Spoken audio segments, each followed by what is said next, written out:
Konnichiwa, and welcome to the Samurai Way, the podcast where we dive into the wisdom of the samurai, the art of Japanese living, and the philosophies that help us live with purpose and perseverance.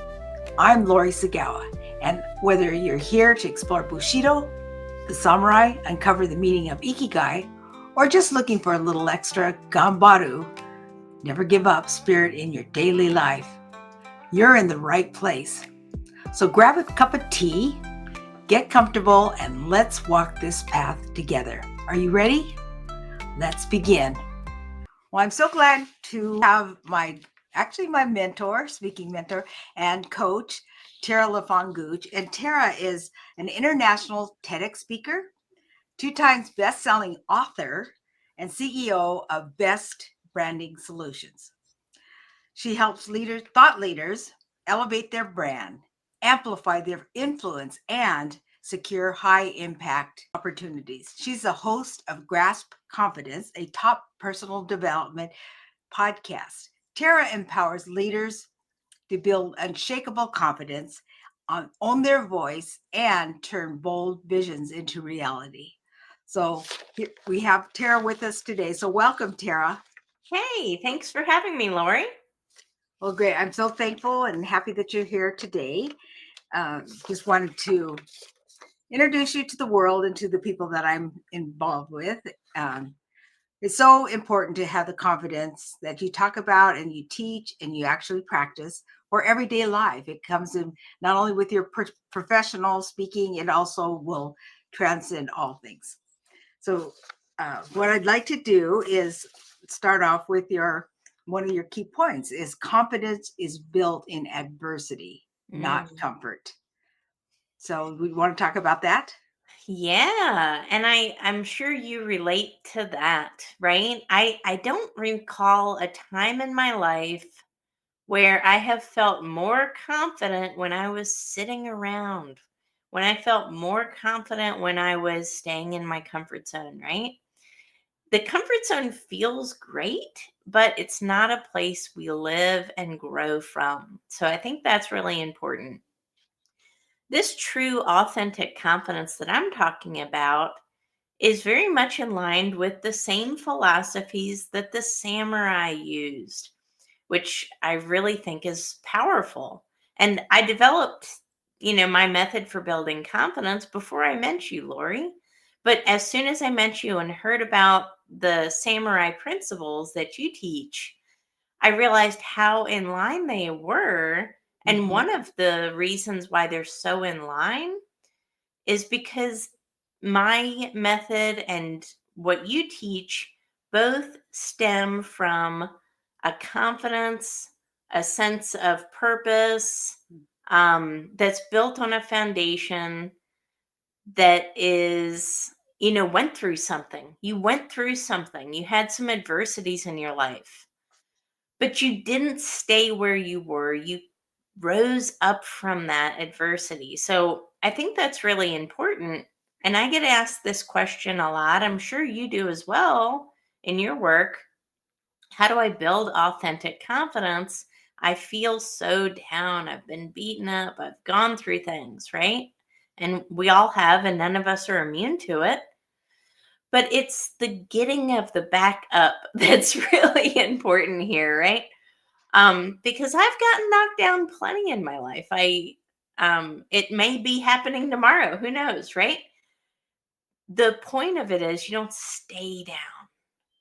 And that's why I really resonate as well with the Japanese philosophies and principles and methods, is that it is built on a foundation where you do go through some struggle and you come out the other side. And as long as you don't give up, you become a refined person. And I want to think about a Japanese samurai sword for just a moment as just a good analogy, right? If we take a blunt piece of metal into battle, Lori, it's probably not going to be very effective, right? No, it won't. No, you have to take that blunt piece of metal, you have to put it through the fire. Uh-huh. You have to take a hammer, you've got to beat the metal. Then you stick it in the cold, and then you put it back in the fire and you beat it some more with hammers, right? But by the end of it, it's a sword that's super, super sharp. And I think of some of the samurai swords, they're actually some of the sharpest swords ever, right? Mm-hmm. And it's such a powerful analogy, even if we think about our muscles when we work out, right? That, you have to, it's called resistance training, right? You have to go through a little bit of struggle in order to get to the beautifully toned muscles, right? Right. Eventually. So Mhm. it's a process. It's not something that happens overnight, but it's the adversity that shapes us. And I don't know if you know this, but I didn't know until we went to Japan. It takes about 6 months to forge a uh, Wow. sword because everything's pieced out. You have the Yeah. scabbard, you have the blade, and each person has their own. Each craftsperson does a different thing. There are people that, like you talked about, putting it in the fire. There's others that pound it out. There's others that Mhm. shape it. There's others that make the design on it. So it is a work of art, and they're very expensive, but you can't really wield them. But Yeah. people like to collect them because they are they're a piece of art. They're really, really beautiful. And so when you're talking about confidence and falling down, uh, what happens is you mentioned about reframing setbacks. Lessons are not failures. Would you like to share about that? Yes. My greatest fear used to be failing until Mm, I started failing a lot and realizing that, you know what? You can, it's not a death sentence. You can absolutely overcome.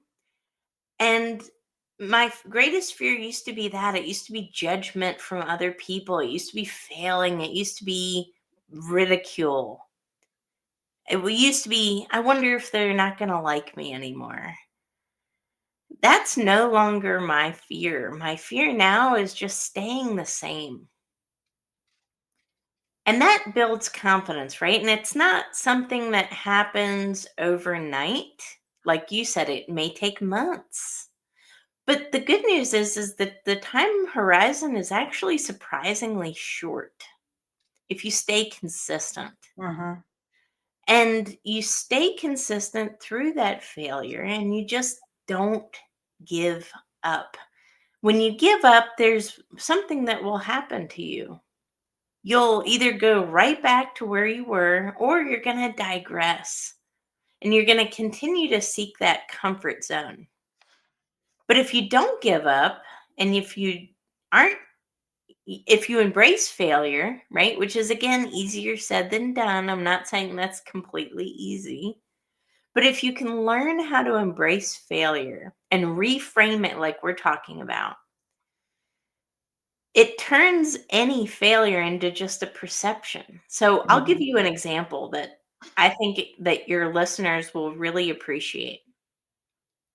Back in 2022, I was offered a really good corporate job, like a VP role, and I would have basically access to the entire United States for selling, um, keys to the building, if you will. It was just granted to me.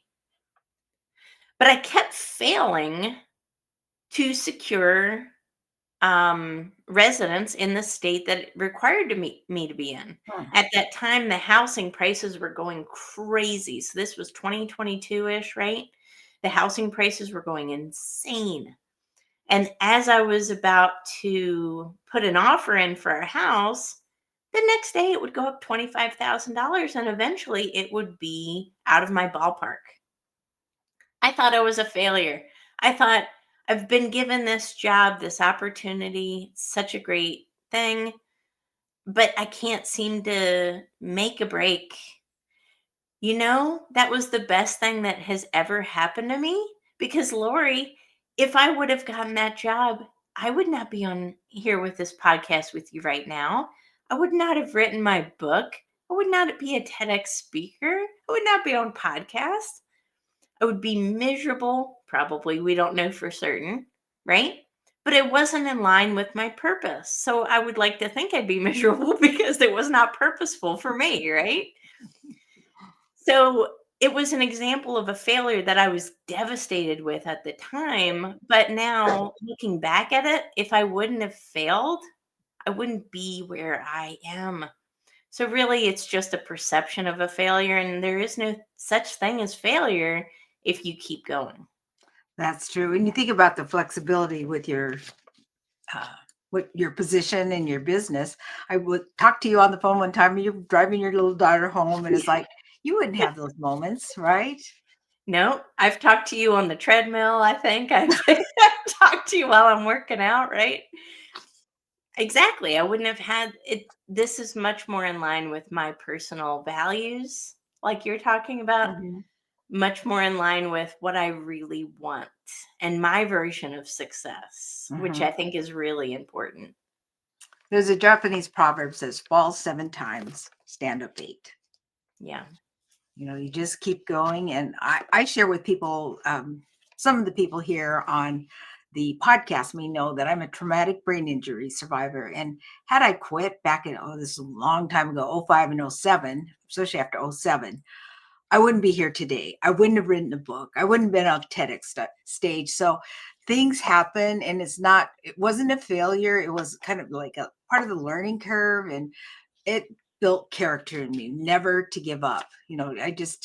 My speech pathologist would just tell me, she goes, "Lori, most people give up." And it would have been easy to give up because it was hard. It was a hard road to travel, but I knew I couldn't give up because of my Japanese background. My parents would always say that.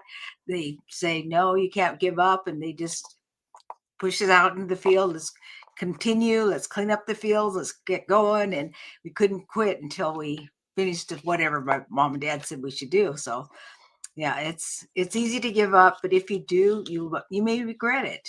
And there might be, maybe some, like you're saying, that job didn't come up, the housing didn't come up, but maybe it's a detour to go to lead you in a different path.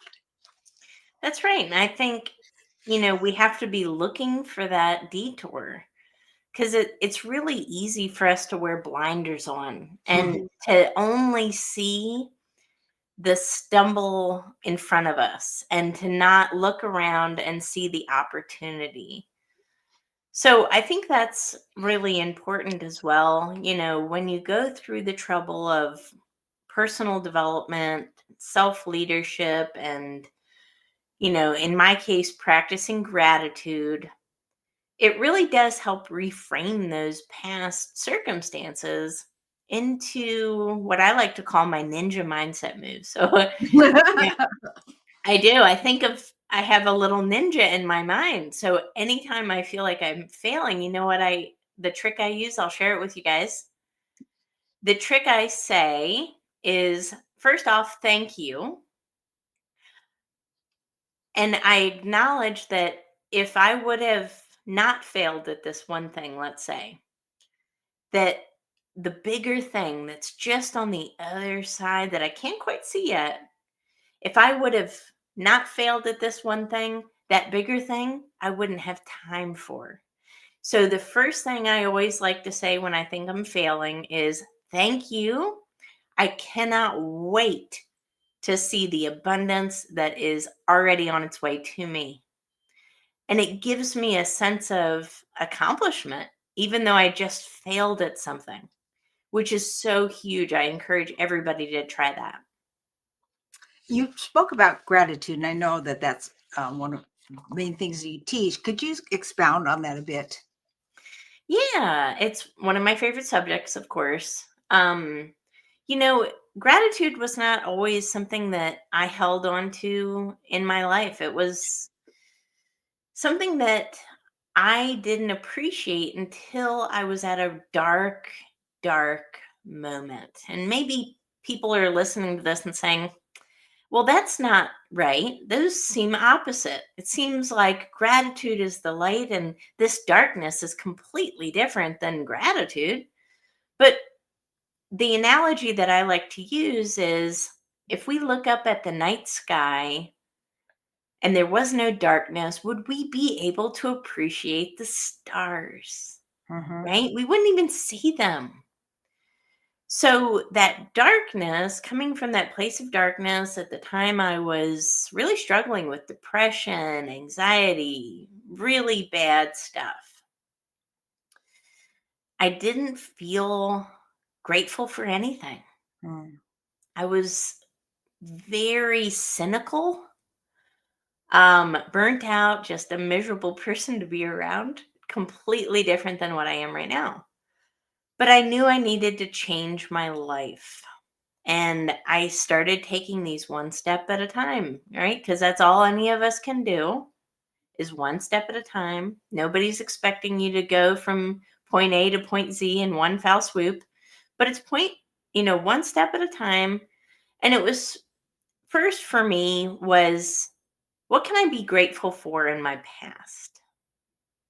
Because that was not easy to find something of gratitude in my past. Because for a long time, I felt like a victim. Like I was deficit in something, like I didn't have what other people had. And that kind of carried with me for my whole life. And I didn't really realize that I was a victim and, I had a victim mentality. Mm-hmm. So for me, it started with what can I find in my past that I can be grateful for? And yeah, there were a lot of adversities and hardships. I was the youngest child of five, raised by a single mother. Mm. And for most of my childhood, we grew up in poverty and sometimes below the poverty line. So I know what it's like to live without. But for my whole childhood, I thought, why me? Why do other kids have a great dad and I don't? Why do other kids have this and I don't? So I didn't feel grateful. But then I started to look back in my life and say, what did I learn? And who did this equip me to be? Remember, we talked about Mm-hmm. the sword and the fire and the resistance and the beating of the hammers. I started to look back at my past and reframing my past as opportunities for growth and learning. Mm-hmm. Once I did that, it allowed me to experience gratitude in my present, which was probably the first time in my life I had ever experienced gratitude actually in the present moment. Wow, that's amazing because we have all you have to do is go across the border, like Mexico or any other country. Yes. Yeah. We have so much, and even when I love Yes. Japan, but they don't have garages. If you have a Yeah. car, you have to prove that you have half of your lawn is going to be a garage or like you put I don't know what to call them, just a little cover over it, and then the other part is your garden. And they don't most people do not have dryers. Only went to one home that had a dryer. Yep. Everybody has maybe had washing machines, but then they hang them up on drying racks. And then if you're in the north, it'll freeze, and so you might not have clothes that are clean and warm for the next day. So there's so much to be thankful for, and their towels look like our dish towels, just maybe about 6 inches longer. They're just everything is pint size, and I love Japan and I love visiting there. But we are so fortunate, so blessed here in this country. Yeah. We have more than most people in the world. They say if you have a house over your head and you have food to eat and a car to drive, you live better than most of the world. That's right. It's all about perspective. Mm-hmm. And again, reframing those things and realizing exactly how much we all do have. And it can be as simple as your heart is beating, your lungs are breathing, and that's it. And you find the gratitude. You know what? I recently listened to an interview and it was someone, they were talking about the worst moment of their life, and they said that their house or their car was impounded and they were going through bankruptcy. And she said, I knew I had to find the gratitude. I was struggling. She said, I was struggling, but she said, I have legs. Right? Whatever it is, find the gratitude. I promise You have an advantage over somebody right now. And that's the thing. You know, there's somebody on this planet, maybe thousands of people, probably, maybe even millions of people, who would trade places with each of us in a minute. Mm-hmm. There's so much to be grateful for. And again, it's finding the gratitude. It is a choice. And that's something I want to point out. It's something that we choose, but it's also something that we choose daily, and we keep making that choice of gratitude. Well, that's beautiful. You know, even clean water. You know, there's Yes. so many Yep. people that do not have clean water, and all we do here is turn on our faucet and we have water. That's right. I That's was right. in Jordan. Yeah, it's Jordan, I believe. And the tour person said that they live below the daily amount of water that most people, I think it's like 5 gallons each person should have. He said we're in the 3 point something. So they don't have really enough water to maintain. It's really hard to maintain, or couldn't take a shower every day, right? So we do have, like you say, we have so much to be grateful for. And when you're talking about your organs, it's like nobody tells their organs what to do. You know, we're all fearfully and wonderfully made, and our bodies are amazing. They're more amazing than a computer. So amazing. And everything in your body is working for you right now. Mhm. Every cell in your body is working for you, and that's their purpose, right? So Mhm. you have a purpose as a beautiful human being, but then each cell in our body has its own unique purpose Yeah. as well. And they're constantly working for your survival and Mhm. betterment. And right there, that's a beautiful, beautiful thing that, it's a collective working towards a purpose. And I love that. So, the gratitude is huge. It helps reframe the past. It helps you stay anchored in the present. But then, I also use a third layer to gratitude, which is gratitude for the person you are becoming, which I mentioned in my TEDx talk. And that's, sometimes hard for people because they think that, they want to develop confidence, they want to develop their self leadership, they want to step into the best versions of themselves, but they don't quite see who they can become yet. But when you have gratitude for someone that you have yet to be, for goals you have yet to meet, they come so much quicker, Lori. It comes so much quicker, and it's so much clearer, and it's just perfectly aligned with us going after our purpose, us going after the highest, best version of ourselves, and us leaving the person that we used to be in a loving way and stepping into the person that we know in our hearts we can become. Yeah. And we all have that purpose and potential within us already. It's just simply making the choices to step into that person. Oh, and one of the last points that you had is small actions create big results. So would you like to speak about that? Yeah, it's not a race, it's not a marathon. We're not talking about climbing Mount Everest, right? It's small, consistent habits over time that reap great results. So I'll give you a quick example from one of my favorite books. It's called The Compound Effect by Darren Hardy. And in that book, he talks about the 1% rule. So this is Mm, pretty common. A lot of us have heard of that, right? Well, what I like about that approach is if we improve just a little bit every day, and we do that consistently every day, just like compound interest in a bank. mhm. At the end of a year, you're actually 37 times improved. So that's 1 times 365, right? So 37x. Well, we're not talking about leaps and marathons, but we're just talking about steady bite-sized consistency that creates the really big result at the end. So I'm not saying you can get 37 times improved tomorrow, but I'm saying you can start your journey to get 37 times improved. And then it could be as simple as, instead of sitting, I'm going to stand and work. Instead of not working out, I'm going to go on a walk. Instead of fries, I'm going to have carrots. Instead of this small little activity, I'm going to do this. And you make those decisions over time. And then all of a sudden, you're more successful, you're more grateful, you're more purposeful, you're more confident, and you're a better leader. Why?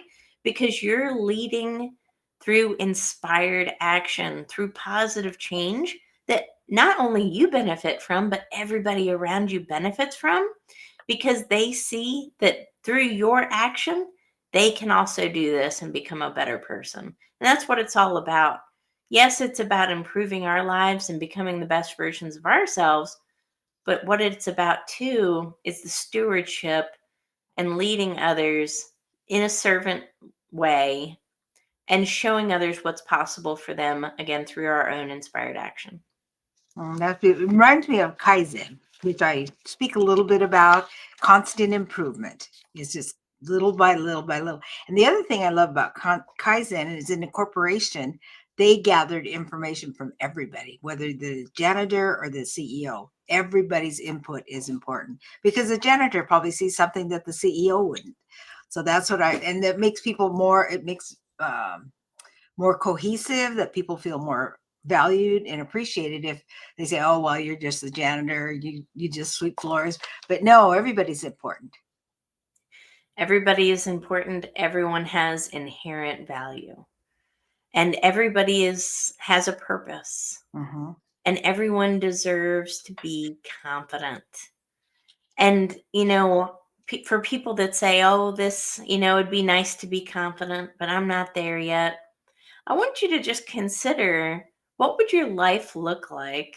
Just an open, reflective question. If you were more confident, would that probably lead to better negotiating? Do you think you'd make more money? Do you think you'd have a greater impact? Do you feel like you'd have a less fear of rejection? If you answered yes to any of those things and you started working on confidence, again, who could you be at the end of the year? So this confidence is absolutely something that, it's good for us professionally for our lives, but it's such a great personal development tool. And it improves all aspects of our lives. Well, thank you. We're just about out of time, Tara, but you've given us many nuggets of great information. And is there a final word that you have to give the audience? Sure. I love the Japanese philosophies because they're all about authentic confidence. And this is not arrogance. This is not being better than someone else. This is not competing against other people. I'm talking about stepping into the best version of yourself based on your unique purpose and owning that, but with authenticity. And, in Japanese culture, you talk a lot about collective consciousness and community and coming up together. That's what this is all about. It's about rising up and then taking your hand and lifting up the person behind you. And that takes a lot of confidence to do that. But if we all did that a little bit, how much better would the world become? Yes. And that's part of the ikigai is part of making the world a better place, but you find your purpose, but then you also has to contribute to others. It's not just about me, it's about how does this contribute to the world and how does this help people. And I love ikigai. I love all the principles, of course. Not I didn't always like them, but through adversity and through many changes and many setbacks, I've come to really draw on it and love it and cherish. Actually, I'm so happy and proud that I am Japanese. I wasn't always that way, but I am now. I love that. And I'm an honorary Japanese person. You made me an honorary Japanese person, and I'm grateful for that. Thank you. I want to thank you so much, Tara, for being here and being one of my first guests, and I'm so honored. Thank you, Lori. And that's a wrap for today's episode, The Samurai Way. I hope you found a little inspiration, a new perspective, or just something to reflect upon as you go about your day. Now remember, the samurai spirit isn't just about history. It's about how you show up, face challenges, and live with purpose. Whether it's Ikigai guiding your path or a little extra Gambaru pushing you forward, keep walking strong. So if you enjoyed this episode, be sure to subscribe, share, or leave a review. It really helps. And if you've got thoughts, questions, or just want to connect, just contact me. So until next time, stay focused, stay determined, and keep living with purpose. Mata ne.